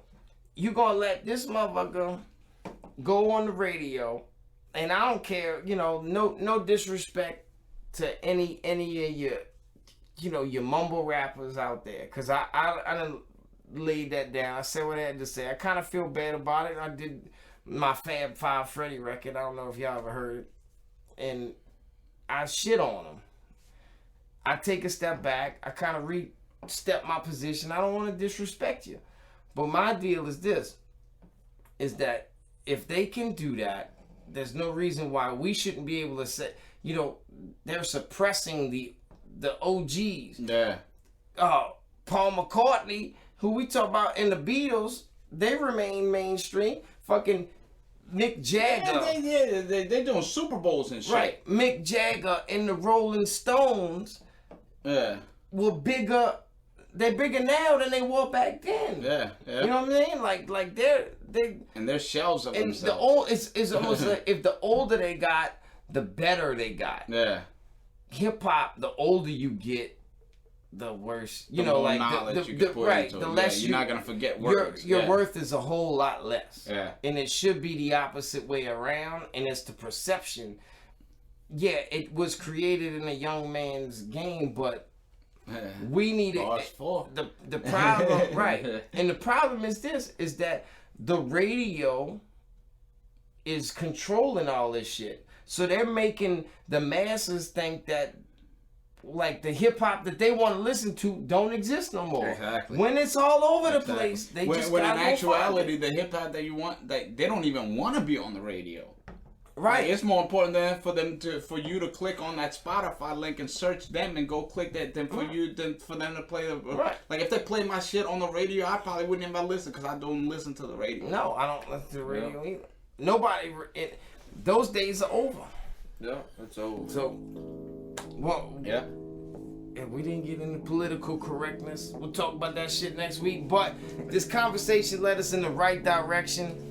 Sometimes we fear. Because that's what it's supposed to do. That was organic. It was natural. It was beautiful. September 14th, you can catch us at Sully's for the retro 90s night. Rasta, see you later. Yeah, come dress in the 90s. Yeah, come dress like Will Smith in the first Pink Yeah, I'm Get a rocking. little spin on it. I'm rocking the Dickies and the white beater. I'm going, if I can find a nice pair of Dickies, I'm going to find a nice pair of Dickies. But I'm coming out like MC Hammer. he's going straight cavalry. Dude, you can't find no cavalry today. He probably can. Honestly, he probably Google cavalry. They cavalry somewhere. But I'm rocking the white beater and the Dickies. The Soldier Reed still exists. You still got the classic Reed. And then September 28th, we'll be doing a full tournament at Mr. C's concert after. Yeah, that's next level shit. Yeah. Right. I get you the details. October 7th, we'll be at October 12th, we'll be at Size. Other than that, thank y'all for joining us. We had a wonderful night, and we will see y'all next week on Turn Key Kidz for episode 8. Peace out. And now I'm faded off this Patron.